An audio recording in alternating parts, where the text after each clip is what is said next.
A paz do Senhor para a igreja, amém? Glória a Deus, glória a Deus. Como isso é verdade que o Flávio falou. Que nós nunca venhamos cessar de orar por uma juventude consagrada ao nome do Senhor. Vocês que são jovens que estão aqui, que vocês possam continuar caminhando em direção a isso e nunca tirar os olhos de Cristo. Nunca tirar os olhos de Cristo. Como é triste, cada vez mais a gente recebe notícia de que companheiros nossos, de que amigos nossos de batalha se desviaram, estão perdidos aí pelo mundo. E eu oro para que isso não chegue até os nossos aqui da Betel. Amém? Agradeço ao meu apóstolo, minha pastora, pela oportunidade. Agradeço ao nosso irmão Marcelo por ter me ajudado nesse estudo. Escatologia, gente, é um tema muito complicado. Muito complicado. E nós temos sempre algo para aprender. Eu acho engraçado que a gente conversando ali, aí falou que tinha coisas que nem a gente tinha tanta certeza assim, para afirmar, mas pela verdade do Espírito, pelo estudo da palavra, a gente vai compreendendo o que está escrito. Amém? Eu convido vocês a abrirem suas Bíblias em Apocalipse, capítulo 1, versículo 1. Como eu sempre falo, sempre que você puder vir para essa série e anotar, anote principalmente hoje. O tema do estudo de hoje é visão geral de Apocalipse. Então nós vamos falar sobre tudo e mais um pouco de Apocalipse. Então vamos falar muitos textos, muitas nomenclaturas, muitos nomes. Então anote que mais para frente você vai ver isso, ou então para você ler em casa, refletir sobre o tema em casa. Vamos ler. Eu vou ler o ímpar, a igreja vai ler o par. Revelação de Jesus. Coloca na NA, por favor. Isso, obrigado. Revelação de Jesus Cristo, a qual Deus lhe deu para mostrar aos seus servos as coisas que em breve devem acontecer, que ele, enviando o seu anjo, deu a conhecer ao servo João, a igreja.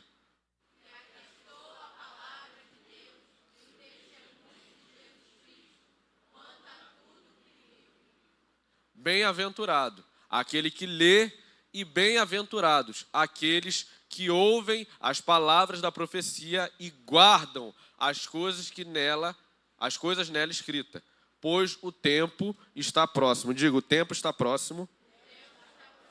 O tempo está próximo. Então, como eu falei, o estudo de hoje vai ser um estudo mais sobre um resumo de tudo aquilo que nós vimos aqui durante todo esse tempo, que nós vamos, a partir do próximo estudo, adentrar em um novo tempo, um novo entendimento sobre Apocalipse, até aqui. Então, vamos lá. O livro de Apocalipse, ele foi escrito, como não é mistério, pelo apóstolo João, na ilha de Patmos. Quando ele estava preso por pregar o evangelho, ali foi dada a revelação. João foi levado em espírito a ver e a ouvir coisas que aconteceram, coisas que estavam acontecendo e coisas que aconteceriam no futuro. E uma coisa muito interessante sobre as visões do apóstolo João é que é uma chave muito importante para nós compreendermos o livro de Apocalipse. Que nem tudo o que está escrito é literal. Eu lembro quando eu li Apocalipse pela primeira vez, eu pensei que tudo era como iria acontecer. Eu achava que realmente ia sair uma besta do mar com sei lá quantos chifres, o dragão de 7 cabeças. Eu achava que tudo aconteceria literalmente como está escrito. Mas nem tudo é como está escrito, porque existem dois tipos de figuras de linguagem muito presentes no livro de Apocalipse. Temos a linguagem literal e temos a linguagem alegórica ou figurada. E a linguagem alegórica é a que mais está presente no livro de Apocalipse. Nós vamos ver o apóstolo João falando, através dessa carta, através de diversas alegorias, como as bestas e etc. A palavra Apocalipse vem do grego e significa revelação, como mostra o versículo 1. A palavra, o significado de Apocalipse já começa na primeira palavra do livro, revelação de Jesus Cristo. E eu lembro que quando falava de Apocalipse na minha época, ainda hoje em dia, né? Se dava muito medo, que a gente lembrava logo da música da Laurete das 7 trombetas, de Apocalipse, eu lembro que eu ficava de pavor com essa música. que o grande meteoro vai cair no mar e eu não quero estar aqui, eu quero estar além. E a gente realmente, Apocalipse, ele gera um temor nas pessoas, um medo nas pessoas. Mas a palavra do Senhor vai dizer que bem-aventurado aquele que lê e aqueles que ouvem as palavras dessa profecia. Porque para aqueles que estão em Cristo Jesus, para aqueles que estão convertidos à palavra do Evangelho, esse não será um dia de terror, esse não será um dia de pavor, mas um dia de esperança, um dia de alegria, o dia em que nós vamos nos encontrar com o nosso noivo. Então não há por que nós temermos esse dia. E a revelação do livro de Apocalipse vai começar primeiramente às 7 igrejas da Ásia. Você vai ver que durante os primeiros capítulos de Apocalipse, você vai ler ali diversas cartas entregues às igrejas da Ásia. A igreja de Éfeso, Esmirna, Pérgamo, Tiatira, Sardes, Filadélfia e Laodiceia. Cada uma delas sendo exortada e encorajada em algum ponto. Cada uma delas, o Senhor lhes deu uma palavra específica. No capítulo 1, o capítulo começa com João, saudando as 7 igrejas da Ásia, explicando que recebeu revelações de Jesus para os tempos vindouros através de um anjo, enquanto estava exilado na ilha de Patmos, por punição, por se manter fiel à palavra de Deus e ao testemunho de Jesus Cristo. João explica que foi levado em espírito até o dia do Senhor. Diga, o dia do Senhor. Guarda esse dia. Reafirma a salvação no sangue de Jesus. Também a volta de Jesus e o que todo olho verá, até Israel verá. E a partir do versículo 10 em diante, ele começa a narrar as visões que recebeu. Então, nesses primeiros capítulos, é realmente uma exortação às igrejas. E depois disso, se dá início o dia do Senhor. Vamos falar um pouco mais sobre esse dia. No primeiro estudo dessa série foi falado muito sobre isso, sobre o dia do Senhor. Abram comigo suas Bíblias em Joel 2:31.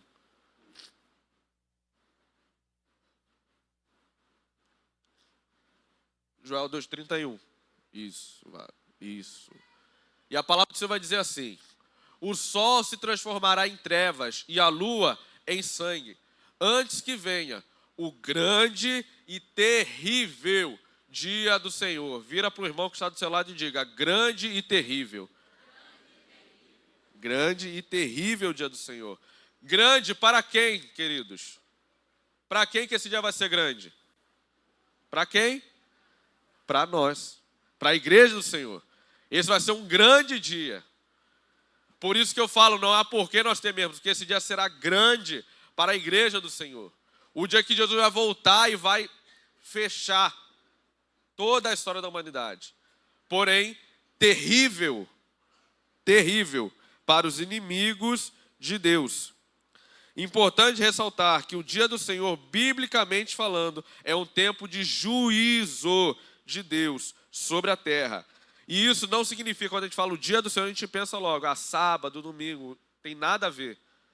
O dia do Senhor não é um sábado, não é um domingo, possa ser que seja, mas não é isso que o texto quer dizer.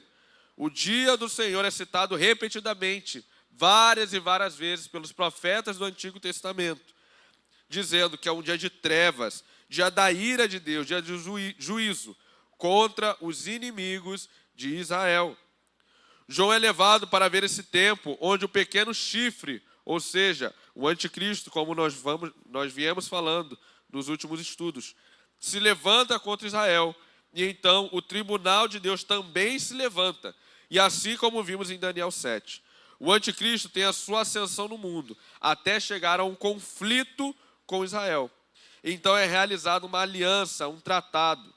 Tudo leva a crer que o anticristo já dominaria aquela região, já dominará aquela região durante 3 anos e meio. E essa aliança se mantém, mas ao final dos 3 anos e meio, esse tratado, essa aliança é quebrada. E então começa o grande abalo de Deus sobre o reino do anticristo, que culmina com a volta de Jesus e a destruição do anticristo. Nós estamos falando sobre o período da tribulação. Então, como foi dito, esse grande e terrível dia se dá no final desse momento, onde o Senhor vai vir e vai aniquilar o governo do anticristo. Nós viemos estudando sobre como aconteceria, sobre os problemas que o governo do anticristo estaria, sobre a forma que ele se manifestaria em nosso meio. E o dia do Senhor fala especificamente sobre esse tempo de juízo que o Senhor trará sobre a terra e sobre o governo do anticristo e aqueles que o seguem. E algumas características... Eu nem falei para colocar o slide, né? Meu Deus, coloca o slide aí, por favor. Até esqueci. Coloca o slide 1 aí, para ver se eu esqueci alguma coisa.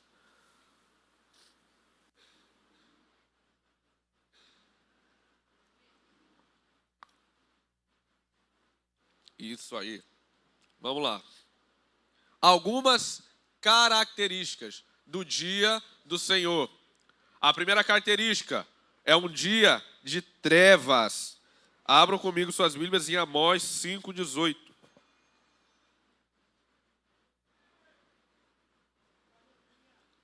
Ai dos que desejam o dia do Senhor.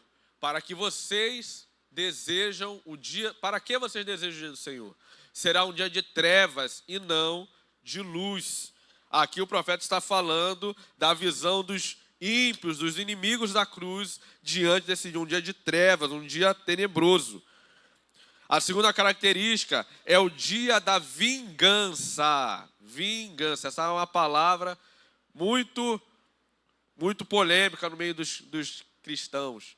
Que a gente fala que vingança não é coisa de cristão. Realmente, de fato. Pode deixar o slide, por favor. Realmente, a vingança não pertence a nós. Nós não devemos nos vingar uns dos outros, porque a vingança, ela pertence a Deus. A vingança pertence a Deus. Os mártires na grande tribulação, eles vão clamar ao Senhor: Senhor, quando o Senhor fará a sua vingança, ou vai nos vingar? Porque não cabe a nós retribuir com a mesma moeda, porque o nosso julgamento, a nossa justiça, não produz a justiça de Deus. Porém, esse dia o Senhor virá com vingança contra os adversários. Abram comigo agora suas Bíblias em Jeremias 16:10. Quando você anunciar a este povo todas essas palavras, eles perguntarão: por que o Senhor nos ameaça com todo este grande mal? Qual é a nossa iniquidade? Qual é o nosso pecado? Que cometemos contra o Senhor, nosso Deus? Querido, quando a gente estuda sobre Apocalipse, eu falei isso no primeiro estudo e vou tornar a repetir. Porque é muito comum, no imaginário cristão, a gente vermos a visão de Jesus, uma visão de um Cristo bonzinho, uma visão de um Cristo piedoso, misericordioso, e isso é verdade. Uma das maiores características de Jesus é que ele é manso e humilde. Deus, ele é bondoso, misericordioso.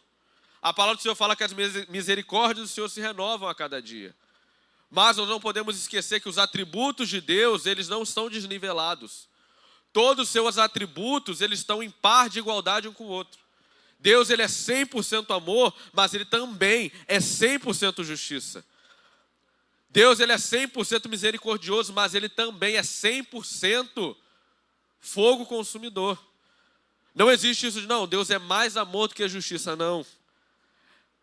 Um ponto que é interessante é que Deus é amor, mas o amor, ele não é Deus. Deus ele é a expressão do amor, mas nós não podemos confundir que Deus, ele é só amor, não. Ele é justo. Deus, em todo esse tempo, ele está dando tempo ao tempo para que cada um se arrependa e creia no Evangelho de Jesus Cristo. Nós estamos nesse tempo que o Senhor está permitindo que as pessoas se arrependam dos seus pecados e creiam na mensagem de Jesus Cristo. Mas virá um tempo em que ele retribuirá segundo as obras de cada um fez, segundo cada um merece ser retribuído. Aonde as misericórdias do Senhor serão substituídas pelo seu juízo. Jesus, quando veio à terra, ele fez menção de um texto muito importante, de Isaías 61, que fala sobre esse dia.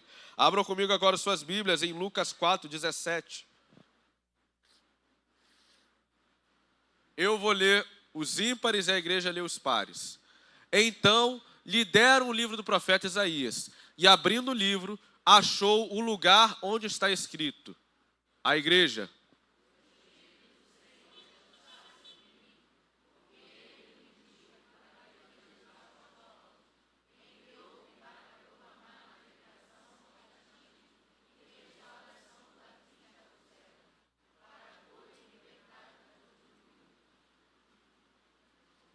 E proclamar o ano aceitável do Senhor.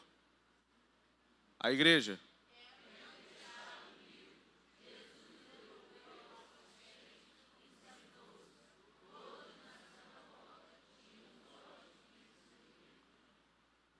Então Jesus começou a dizer: hoje se cumpriu a escritura que vocês acabaram de ouvir.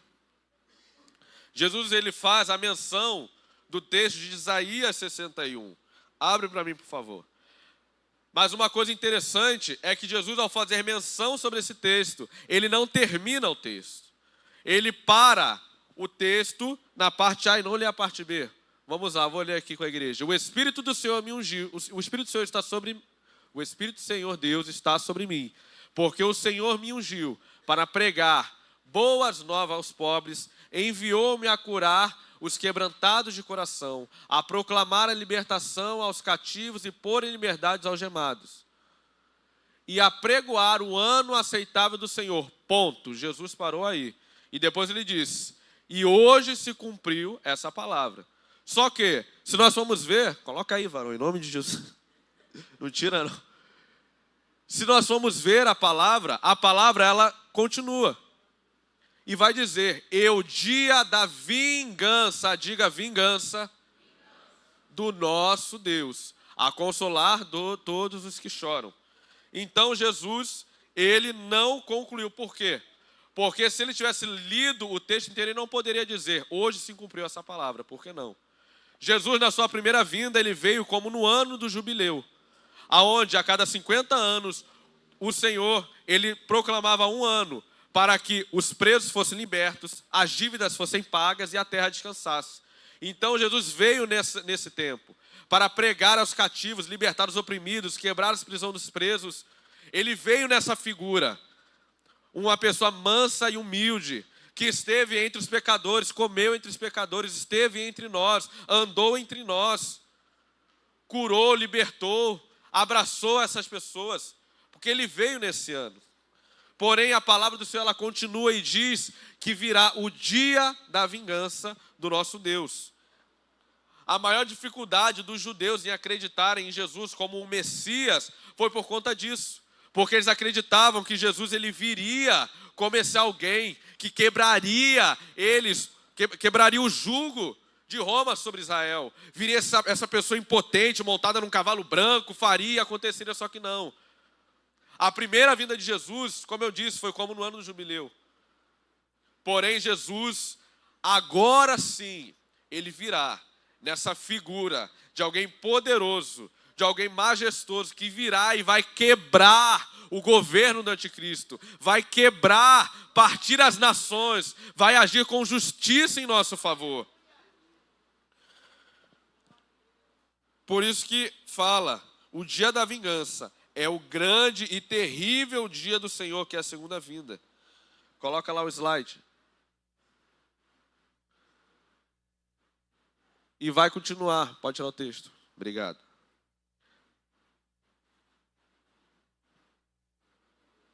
E o segundo ponto, terceiro ponto, na verdade. Isso. E o terceiro ponto vai dizer: os céus serão abalados, a terra será chacoalhada.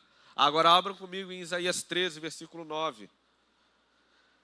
Apocalipse, irmão, se você não traz Bíblia, tem que trazer Bíblia para estudar Apocalipse. Anotar, para depois refletir, porque é muito texto, mano, senão a gente se perde aqui. Vai dizer assim: eis que vem o dia do Senhor, dia cruel, com ira e ardente furor, para fazer da terra uma desolação e exterminar dela os pecadores. Porque as estrelas e constelações dos céus não darão a sua luz. O sol, logo ao nascer, se escurecerá, e a lua não fará resplandecer a sua luz. Castigarei o mundo por causa da sua maldade, e os perversos por causa da sua iniquidade.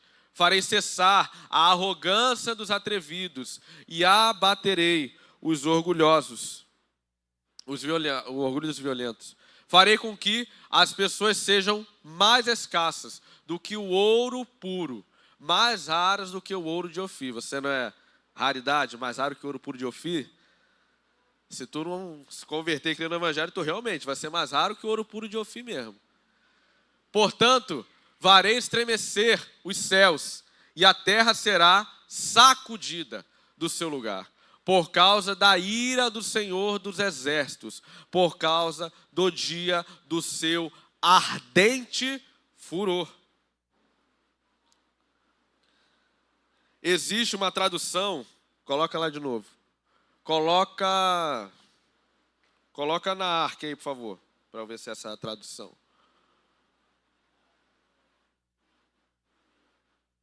Eu não vou lembrar a tradução de cabeça, não é essa não. Mas tem uma tradução que fala que ele virá com ardente furor contra o pecador. Ele virá com grande furor contra o pecador. E é nesse momento que cai por terra um jargão gospel muito dito, que a gente fala, vou até deixar você completar, porque eu sei que isso está na mente de todo mundo. Deus, ele odeia o pecado, mas ele ama o pecador. Mas o texto, ele fala que ele virá com fúria, ele virá com ardente ira contra o pecador. Ué, mas ele não ama o pecador? Verdade. Existe um fundo de verdade nessa passagem. Deus, ele ama o pecador sim. Mas qual o pecador? O arrependido.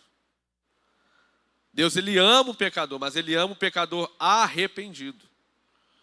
Por quê, querido? Não tem como eu falar que eu amo crianças e sou totalmente conivente com quem maltrata crianças. Não tem como eu falar que eu amo animais e sou totalmente conivente com quem maltrata animais. Não, uma coisa ela está intrinsecamente ligada com a outra. O Senhor, ele odeia o pecado e ele odeia o pecador que não se arrepende, o que comete pecado deliberadamente, que não observa a mensagem do Evangelho, mas vive uma vida desregrada.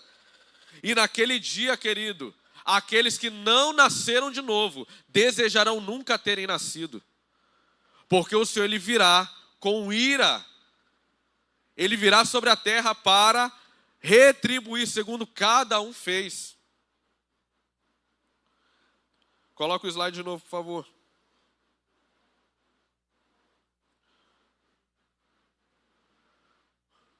Próximo ponto, o dia de juízo sobre as nações. Agora abram suas Bíblias comigo em Obadias 1, versículo 15.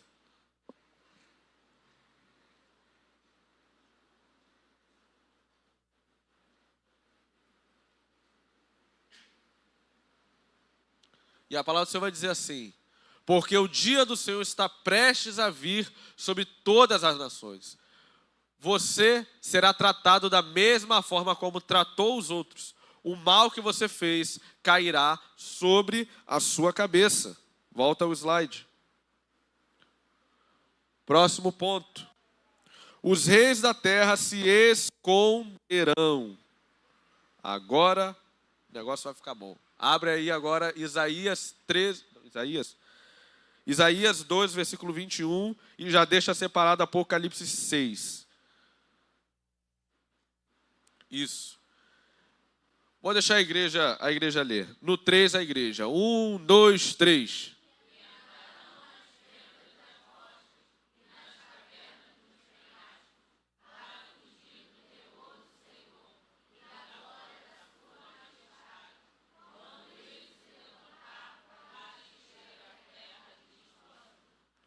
Agora abre, por favor, Apocalipse, capítulo 6, versículo 15. Isso. Eu vou ler os ímpares e a igreja lê os pares. Os reis da terra, os grandes, os comandantes, os ricos, os poderosos e todo escravo e todo livre, ou seja, todos. O Senhor não fará separação de ninguém, se não creu no Evangelho, se não se dobrou a mensagem da cruz. Isso é para todos. e todo livre se esconderam nas cavernas e nos penhascos dos montes. A igreja.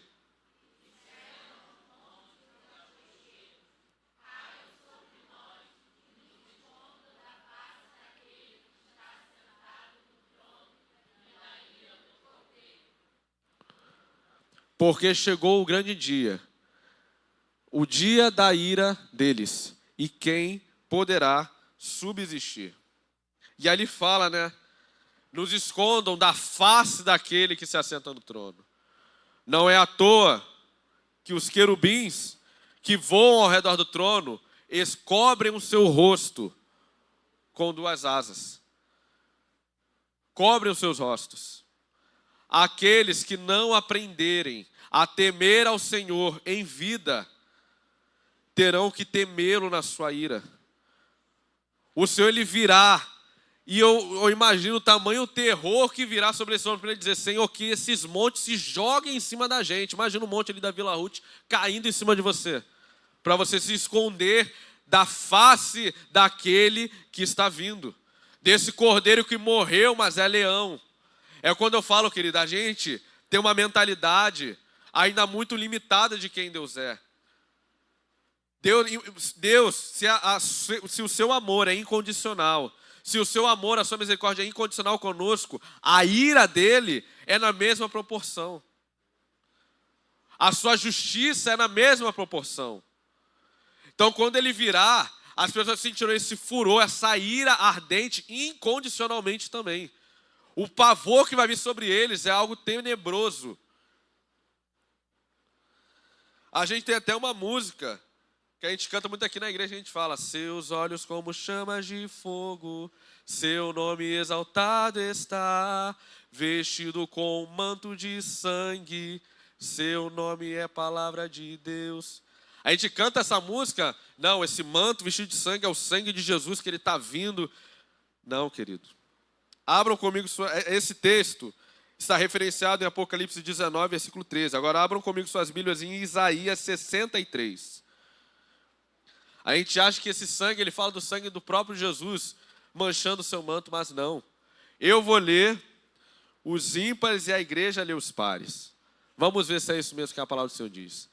Quem é este que vem de Edom, de Bozrá, vestido de roupas vermelhas, roupas vistosas, que vem marchando na plenitude da sua força? Sou eu que falo com justiça, que sou poderoso para salvar. A igreja.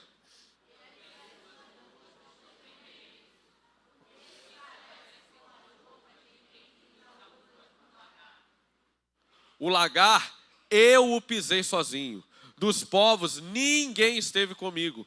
Pisei as uvas na minha ira. No meu furor, as esmaguei.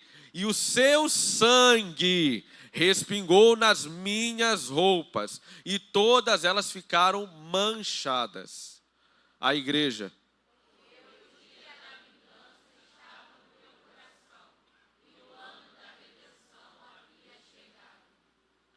Olhei e não havia quem me ajudasse. Fiquei admirado por não haver quem me apoiasse. Por isso, o meu furor, o meu próprio braço me trouxe a salvação. E o meu furor foi o meu apoio. A igreja.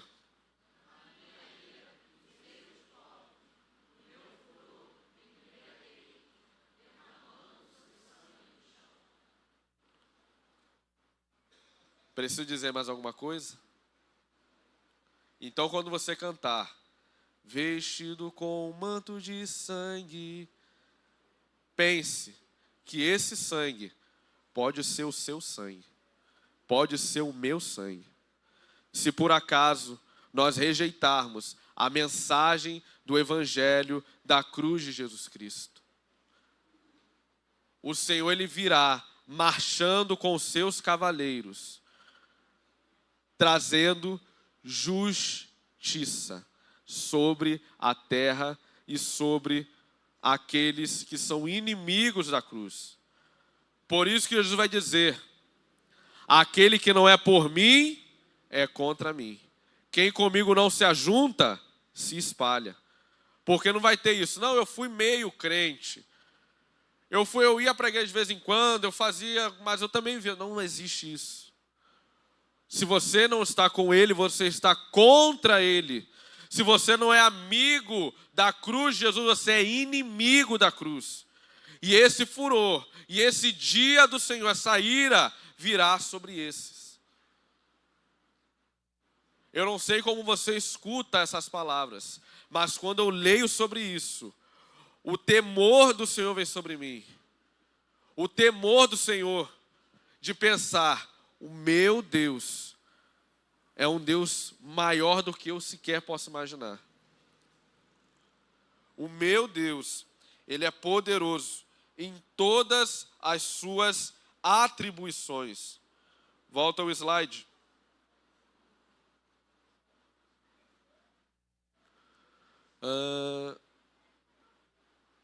Próximo ponto.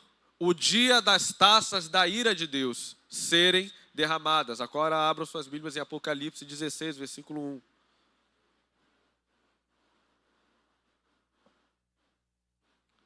Apocalipse, capítulo 16, versículo 1.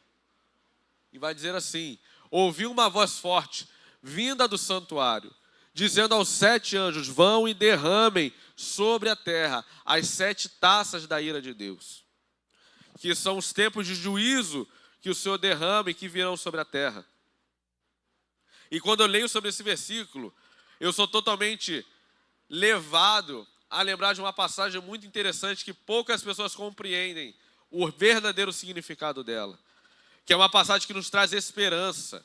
Quando nós ouvimos isso que aconteceu, essa ira, isso nos gera temor, mas quando nós lembramos do sacrifício de Jesus na cruz, nos traz esperança. Eu lembro automaticamente, quando falam das taças, eu lembro de Jesus no Getsemane, quando ele estava ali e orou, Senhor, se possível, afasta de mim esse cálice, mas todavia cumpra em mim o seu querer. A gente costuma dizer, Jesus ali no Getsemane, ele estava com medo da morte, ele estava temendo ali. Ele se ajoelhou, ele estava com tanto medo da humilhação da cruz, que ele começou a suar sangue. Querido, quando nós vamos estudar a história dos mártires, nós vamos ver que houveram mártires que morreram de formas muito piores do que uma crucificação. Não é desmerecendo a crucificação, mas teve mártires que morreram cerrados ao meio, jogados em óleo fervente, foram queimados, e todos eles faziam isso enquanto louvavam ao Senhor. Existem alguns mártires que estavam queimando na fogueira. Eu esqueço o nome dele, o testemunho dele me edifica muito. Ele estava queimando na fogueira, quando ele foi ser queimado, ele foi com vestes de casamento, ele foi com vestido como se fosse para um casamento, porque ele falou, hoje eu vou me encontrar com meu noivo. E enquanto ele queimava na fogueira, ele cantava louvores ao nome do Senhor. Então eu não consigo imaginar Jesus, o capitão da nossa salvação, tendo medo da morte, se os seus próprios mártires não tiveram. Jesus naquele momento ele não estava temendo a morte, mas aquilo que estava dentro do cálice, aquilo que ele iria beber. Jesus naquele Getsemane ele estava suando sangue com temor, porque ele estava prestes a beber da ira de Deus. Ira essa que nós acabamos de ler, tudo aquilo que as pessoas vão enfrentar. Nós hoje podemos nos alegrar porque ele bebeu da ira de Deus em nosso lugar. Ele tomou a nossa dívida, o nosso pecado e levou sobre ele no sacrifício de cruz. E hoje tudo isso, mais uma vez, reafirma que essa ira, a tribulação, ela não é para os seus. Porque sobre ele estava imputado o juízo, pelas suas pisaduras nós fomos sarados. Por isso nós podemos nos alegrar, por isso que o dia do Senhor é um dia grande para a gente, porque o Jesus na cruz já levou essa ira sobre ele, que estava sobre nós. A dívida do pecado que estava em nós foi paga por ele. Jesus quitou essa dívida. Mas para aqueles que não estão em Jesus, para aqueles que não estão em Cristo Jesus, essa dívida ainda está em aberto. Essa dívida precisará ser quitada. E como que vai ser quitada? Com o próprio sangue daqueles que não creram no Evangelho. Alguém está entendendo? Diga glória a Deus. Eu sei que essa manga é difícil de chupar, mas a gente tem que falar sobre isso. Coloca o slide para mim, por favor. Fechando o dia do Senhor, nós temos o último ponto, o fim do quarto animal e do chifre pequeno. Não precisa abrir. Passa para o próximo slide. E então, nesse momento, nós entramos na divisão do livro de Apocalipse. Nós temos o primeiro ponto, as coisas que tens visto. A visão de Jesus glorificado. A divisão básica do livro de Apocalipse é determinada por Jesus no versículo 19, quando ele diz a João: escreve as coisas que tens vistos, e as que são, e as que depois hão de acontecer. As coisas que tens vistos é o início da visão. A visão de Jesus glorificado, que começa no versículo 10 e vai até o versículo 20. É quando João ele cai como morto, quando ele vê o Cordeiro. Depois vai falar sobre as coisas que são. É o que acontece nas igrejas no tempo em que João está em Patmos e compreende os capítulo 2 e capítulo 3. Principalmente também as exortações às igrejas da Ásia. E o próximo ponto são as coisas que hão de acontecer. São os eventos futuros, dos quais nós estamos falando aqui nessa série. Para além do tempo de João, e que começam no capítulo 4 e seguem até o fim do livro. O que é muito interessante é que nós vamos ver que muitas das coisas que João falou aqui já foi profetizado por profetas antes dele. Já foi dito por profetas antes dele. Mais uma vez ratificando a inerrância da palavra de Deus, porque ela se completa. Quando nós vamos estudar sobre o Apocalipse, você vai ver que a gente não lê só o livro de Apocalipse, a gente volta em Daniel, a gente vai para os profetas maiores, profetas menores, para compreender melhor. Por quê? Porque estão sendo profetizados sobre coisas que já foram profetizadas muito antes de João. Muito antes de João. E Jesus ele deu essa revelação a João para selar a visão dos profetas. Isaías principalmente. Isaías foi o profeta que morreu e não viu muitas suas profecias se cumprirem. Porque viriam a se cumprir muito depois. Muito tempo depois. As coisas que tem visto. Compreende Apocalipse 1, do versículo 10 ao 20. A visão começa com João escutando uma voz, como de uma trombeta, que proclama que era o Alfa e o Ômega. O Aleph e o Tav, que são respectivamente a primeira e a última letra do alfabeto hebraico. Jesus dizendo que ele é aquele que estava no início e no final de todas as coisas. Ele era o alfa e o ômega, o início e o fim. João se depara com a visão do Filho do Homem, Jesus, andando no meio dos 7 castiçais de ouro.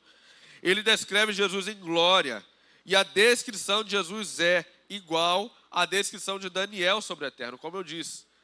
A visão ela vai se completando. Foi dita por Daniel, agora está sendo vista pelo apóstolo João. Ao ter essa visão, João desfalece como morto, assim como foi com Daniel. Em Daniel 10, versículo 9, e Ezequiel 1, 28. Então, quando nós cantamos essa música, mesmo que o meu corpo não aguente a sua chegada, isso é verdade mesmo. Porque quando Jesus ele se manifesta, os testemunhos eles se batem, todos eles caem como mortos, desfalecidos no chão diante da visão do Cordeiro. E olha que essas visões, Jesus está no amor. Se ele estivesse no ódio, não sei nem o que aconteceria. Destaque, Jesus e o Eterno são um. Uma pessoa só. Quando nós falamos que ele teve a visão do Cordeiro, ele teve a visão do trono de Deus. Para quem não sabe ou se esqueceu, Jesus ele é a imagem de Deus. Deus Pai, ele não tem imagem. A imagem de Deus Pai é Jesus. Então, toda vez que nós vamos ver a visão do Eterno, a visão do trono de Deus, nós estamos falando de Jesus. Porque Jesus e o Pai são um só. Porque Deus Pai, ele é Espírito, e a gente não enxerga o Espírito. Mas, através de Jesus, nós podemos ver. Então, faz esse exercício. Toda vez que você for ler sobre alguém que viu Jesus, viu Deus, coloque Jesus no lugar. Eu sou até adepto aí da teoria de que quem descia para falar com Adão e Eva no Éden era Jesus, não era Deus Pai. Era o Deus Filho. Quem almoçou com Abraão foi quem? Deus Filho. A imagem do Deus invisível. Então, no próximo ponto, o Eterno diz, Apocalipse 1, versículo 8. Abre para mim, por favor.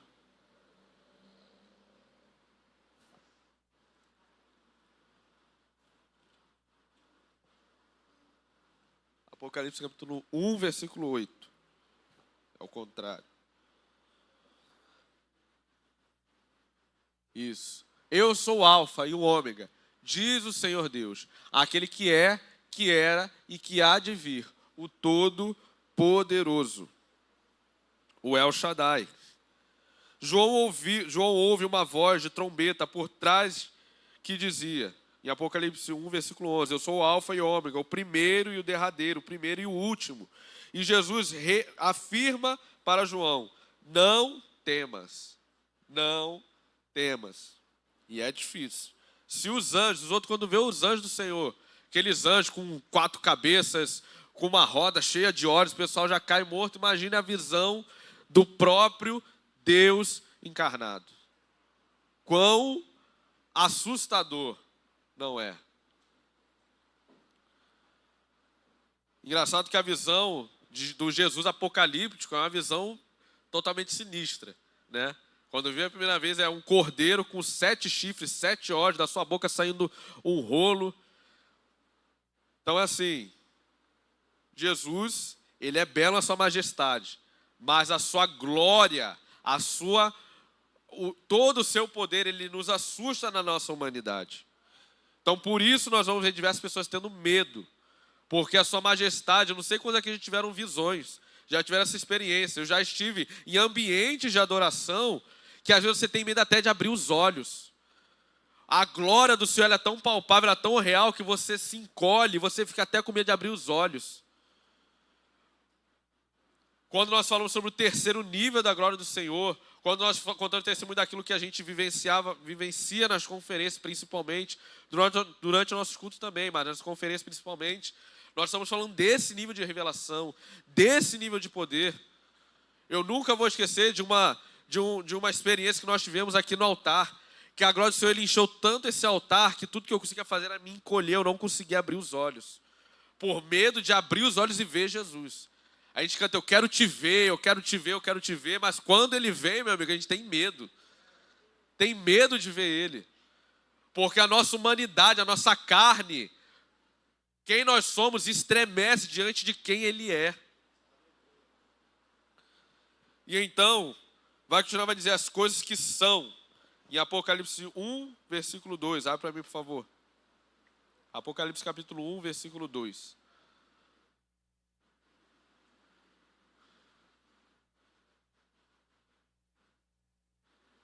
E vai dizer, versículo 2. Isso.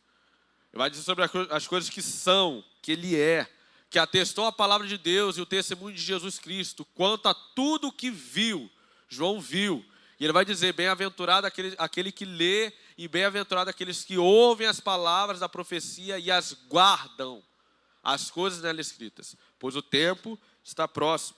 Nesses 2 capítulos, temos os eventos que estão acontecendo nas igrejas, nas 7 igrejas da Ásia, as quais Jesus trata, liberando uma palavra para cada uma delas, exaltando qualidades, também chamando ao conserto e afirmando e afirmando que aqueles que se submeterem e perseverarem vencerão, receberão bênçãos extraordinárias no reino de Deus. Muito se tem especulado se essa parte do livro também não possui um aspecto profético, não se tratando só de palavras para aquele tempo, as coisas que são, mas também para as coisas futuras, porque muitas das cartas, muitas coisas que nós vamos ler aqui, não se aplicam somente às igrejas desse tempo. Nós vamos ver aqui, por exemplo, Laodiceia, falando, olha, quem dera você fosse frio, quem dera você fosse quente, mas porque você é morno, eu te vomito a sua boca. Isso é algo que foi dito para Laodiceia, mas nós aplicamos diariamente para nossas vidas, para algumas igrejas que estão mornas espiritualmente. Outras vai dizer, eu conheço as tuas obras, você tem fama de quem vive, mas está morto. Como Jesus dizia para igrejas grandes, vocês têm nome, vocês têm volume, mas as suas obras são mortas. Vocês não têm obras. Então, muitas das cartas que João escreveu às igrejas se aplicam também aos tempos de hoje. Pois alguns termos utilizados para algumas delas também estão presentes no futuro, nas coisas que hão de acontecer.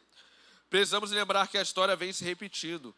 O anticristo futuro tem características encontradas em Faraó, Antíoco, o príncipe e o rei de Tiro. Assim como o futuro governo do anticristo tem características dos impérios passados.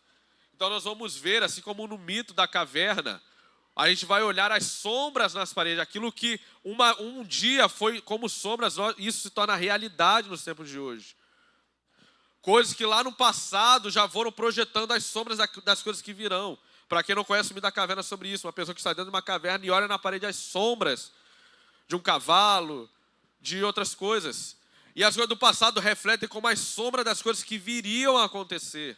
Nós vamos ver Deus a todo tempo já projetando as coisas que aconteceriam, sempre anunciando, dizendo, lá no Éden, dizendo que você, para a serpente, você lhe ferirá o calcanhar e ele esmagará a sua cabeça. Já no Éden, Deus já proclamava a vitória de Jesus sobre o governo do anticristo, sobre Satanás. Ele esmagaria a cabeça de Satanás. É o que os teólogos chamam de proto-evangelho. Além de tudo acontecer, o Senhor já estava projetando no futuro aquilo que aconteceria.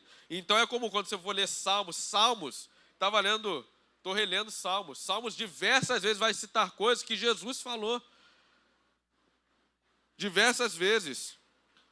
Porque o Senhor, ele sempre ratifica a sua palavra. E algo interessante descrito nessas igrejas, essas cartas às igrejas, como o pastor Luciano Subirá falou, sobre coisas também futuras. E eu acredito que existe uma chave muito interessante nessas cartas que poucas pessoas observam. Todas as cartas, elas vão começar de uma forma diferente a cada igreja. Por exemplo, a igreja de Tiatira. Ao anjo da igreja em Tiatira escreva: e estas coisas diz o Filho do Homem, que tem os olhos como chama de fogo e os pés semelhantes ao bronze polido. A igreja de Sardes ele vai dizer: essas coisas diz aquele que tem os 7 Espíritos de Deus e as 7 estrelas. A igreja de Éfeso: essas coisas diz aquele que conserva na mão direita as 7 estrelas que anda no meio dos 7 castiçais de ouro. Então nós vamos ver cada carta começando de uma forma diferente. Jesus se apresentando de uma maneira diferente a cada igreja. Nós vamos ver. Ele se apresenta de uma maneira diferente a cada igreja. Se você perguntasse quem era esse homem, a cada uma das igrejas, cada uma diria algo diferente. Esse homem é aquele que anda nos 7 castiçais. Não, esse homem é quem tem as 7 estrelas de Deus. Não, esse homem é aquele que tem olhos como chama de fogo e os pés como latão reluzente. Cada uma das igrejas tinha uma visão de Jesus. E algo muito interessante que nós podemos aplicar para os nossos tempos de hoje é que não é que uma visão estava errada, não é que a outra estava errada, mas que a visão completa só se juntaria quando todas elas se unissem num só propósito. Por isso que nós falamos tanto nessa casa, que aquilo que o Senhor está fazendo, o avamento que o Senhor está enviando, não é para Betel. A Betel ela não é protagonista, é para a igreja de Jesus Cristo, porque a revelação não reside somente em nós. O que Jesus quer fazer no nosso tempo é isso, é unificar as igrejas, para que a revelação, para que a manifestação de quem Ele é seja completa em nosso meio. Nós nunca poderemos dizer, nós temos tudo que nós precisamos aqui conosco. Porque não é isso que Jesus quer. O Jesus, ele clama nesse tempo dos últimos dias pela unidade da sua igreja. É isso que Jesus estava dizendo para essas igrejas. Que vocês possam se unir. Porque cada uma de vocês tem características diferentes. Você é a igreja que abandonou o primeiro amor. Não, você é a igreja que é morna. Não, você é a igreja. Mas se todas se unissem, talvez esses problemas não aconteceriam, porque uma completaria a outra. Uma conseguiria ajudar a outra. E é isso que o Senhor está fazendo nos nossos dias, nos nossos tempos de hoje, unindo as igrejas, unindo no seu propósito. Nós estamos vendo o nosso apóstolo indo para outros ministérios, viajando as nações, unindo propósito com outras igrejas de outras nações, de outros estados, de outras cidades, para que a revelação, para que a manifestação do Cristo, daquele que era, que é e que há de vir, seja completa em nosso meio. Por isso que quando nós vamos em outro ministério, aquilo que o Senhor derrama lá é algo necessário para aquele ministério. E quando vem outros ministérios de fora, nós recebemos também. Porque um precisa do outro. E assim, também vai dizer sobre as coisas que hão de acontecer. Do capítulo 4 ao capítulo 22 de Apocalipse. A partir do capítulo 4, temos as visões de um tempo futuro. João, após a visão de Jesus glorificado e ter recebido as informações que deveriam ser comunicadas para a igreja, vê uma porta aberta no céu. Recebe a ordem de subir e logo João se vê arrebatado em espírito diante do trono de Deus, tendo visão tanto de acontecimentos no céu, como visão das coisas que aconteceriam na terra. Então, a partir do capítulo 4 ao 22, ao final do livro, nós vamos ver sobre coisas que aconteceriam futuramente em nosso meio.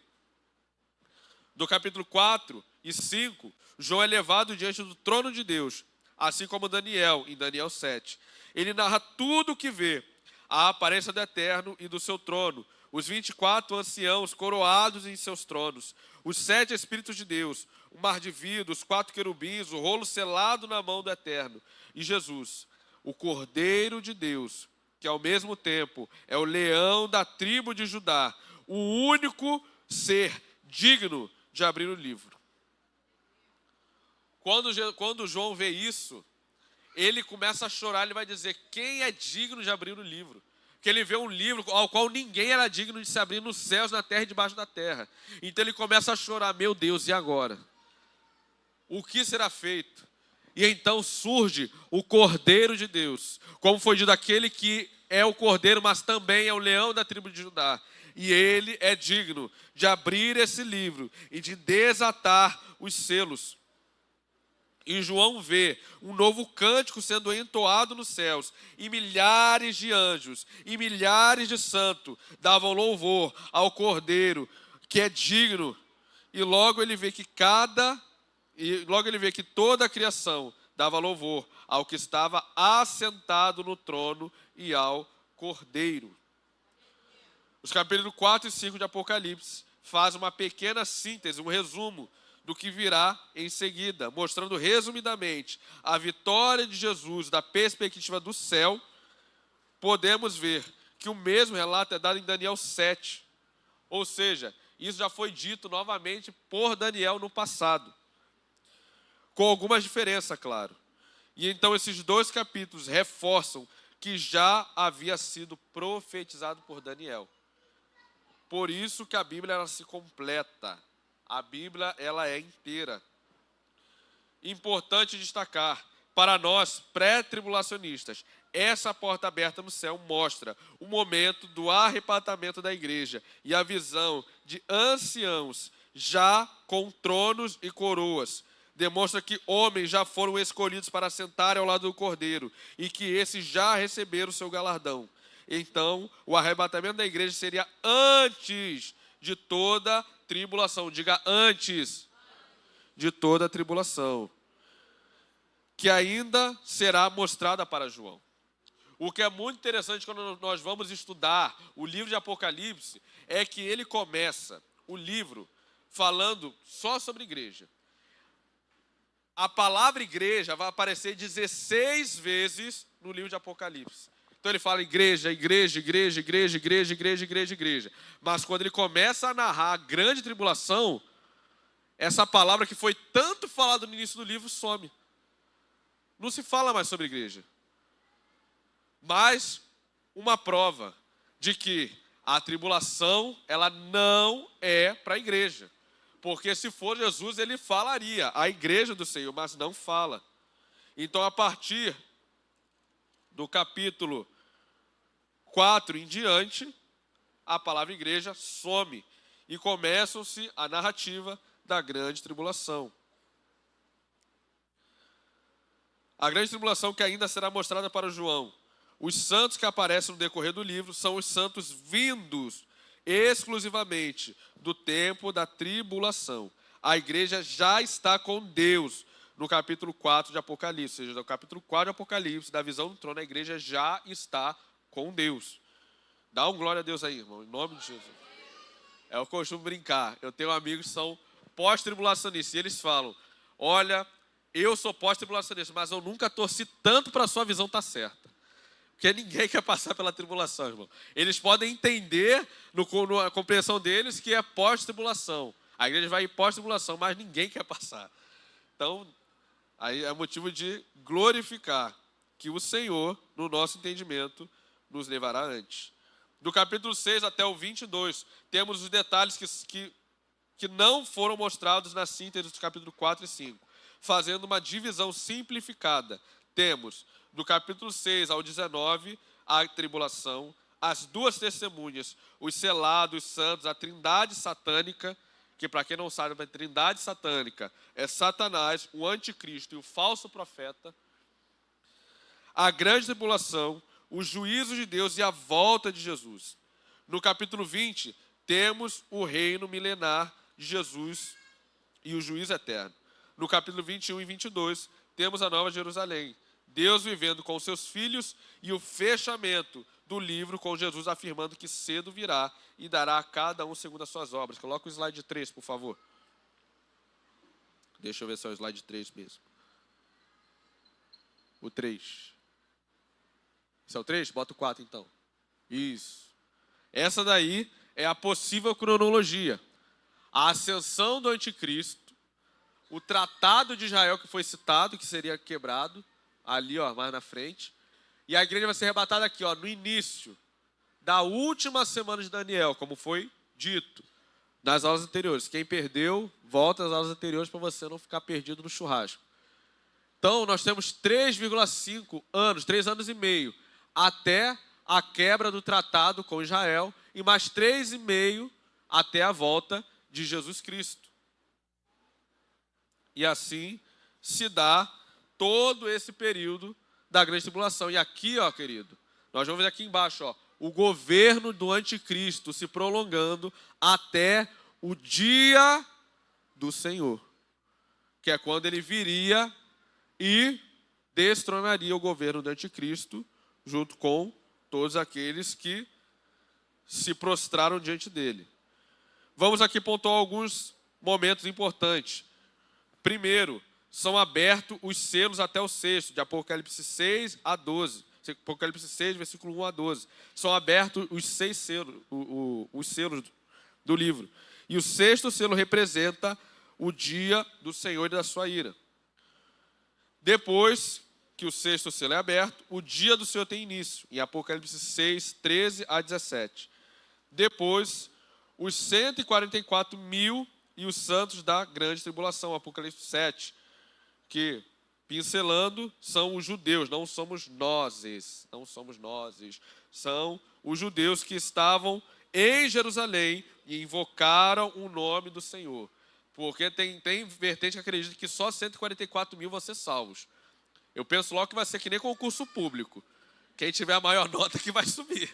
Entendeu? Quem tiver feito melhor, não tem como, irmão. 144 só para todo o povo de Deus, imagina. Tanta gente que já viveu aí nessa história aí da face da terra. Só a irmã Lúcia ia pegar 3 vagas para ela. Não ia ter como, não. Então, esses 144 mil são os judeus. Depois vem as respostas às orações, as 7 trombetas. Que é quando a gente canta aquela canção. Estamos batendo a porta, enchendo as taças. Estamos enchendo as taças com incenso, com as nossas orações, as orações dos justos. E logo depois vem as 7 trombetas. Depois vem as 2 testemunhas, em Apocalipse 11, que uns dizem que vai ser Enoque e Elias, outros que vai ser Moisés e Elias. Também acho que vai ser Moisés e Elias. Mas a Bíblia fala sobre isso? Não fala especificamente sobre quem vai ser. Pode acabar não sendo nenhum dos dois. Pode acabar não sendo nenhum dos dois. O importante é que terão as 2 testemunhas que pregarão nesse tempo, manifestando sinais e maravilhas, fazendo a chuva parar, fogo cair do céu, vão mostrar o poder do Evangelho. Depois vem a mulher e o dragão, em Apocalipse 12. Estava ali estudando ali com o irmão Marcelo sobre isso, que é outro também que é polêmico, a mulher e o dragão. Mas algo muito importante de ressaltar que ele falou, achei interessante trazer para a igreja, é que em algumas expressões a mulher representa Israel, que você vai ver que a mulher, é uma briga entre o dragão e a mulher, essa perseguição dela. É algo que falou muito importante, que se você for ler o Apocalipse 12, vai falar sempre sobre sinais no céu aparecerão, a mulher estava debaixo de lua, do sol e das estrelas. Isso nos leva à astrologia, porque existia uma constelação chamada Virgem, a constelação Dragão.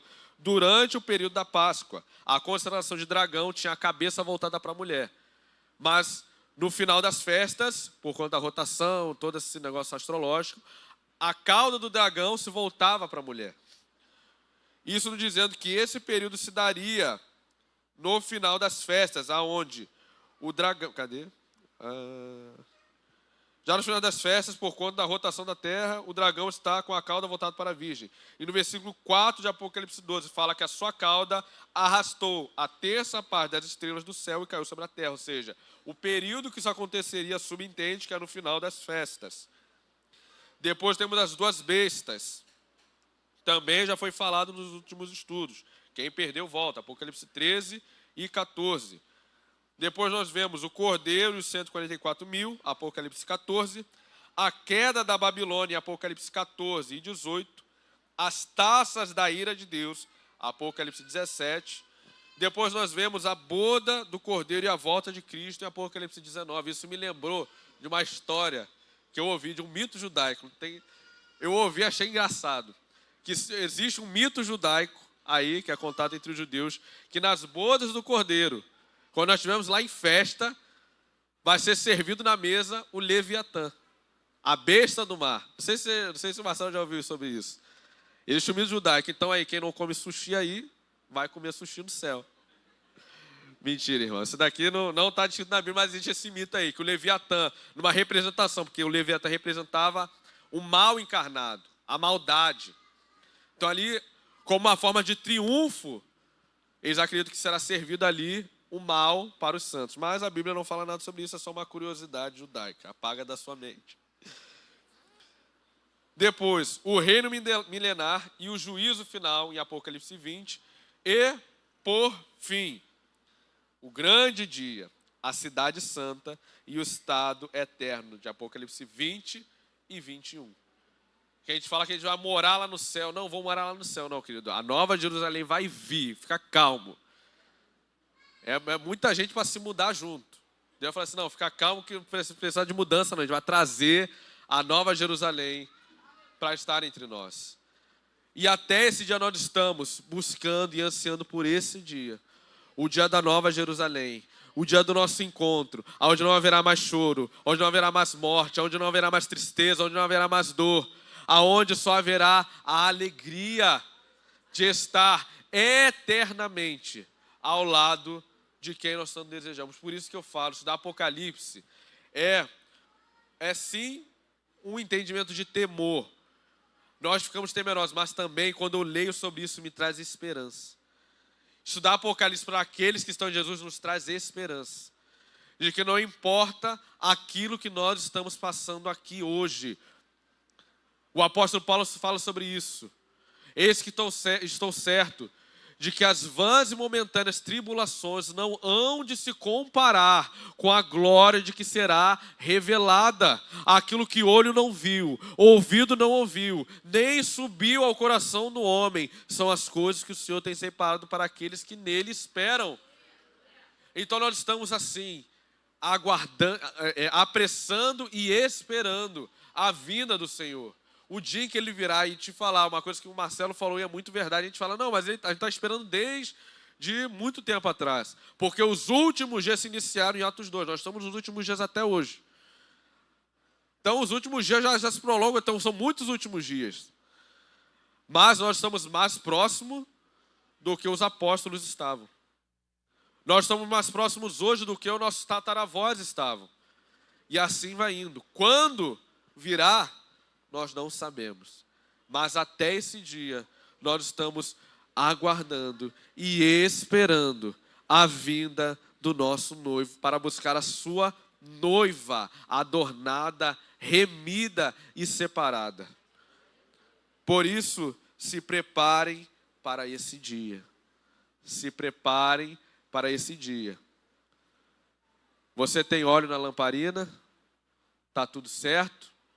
Porque o noivo vem. Amém? Aplaudo o nome do Senhor. Agradeço a minha oportunidade. E é isso, irmão. Ainda vai ter mais estudo. O que eu falei, traga bloquinho de anotação, anota e vamos crescer juntos na fé. Amém? A paz, Igreja do Avivamento. Você acabou de assistir uma poderosa palavra que veio do coração de Deus para a sua vida. E se você foi edificado, eu te peço, deixe o seu like, comente e compartilhe. E se você não é inscrito no nosso canal, inscreva-se e ajude-nos a espalhar o fogo do avivamento para o Brasil e as nações. Deus te abençoe.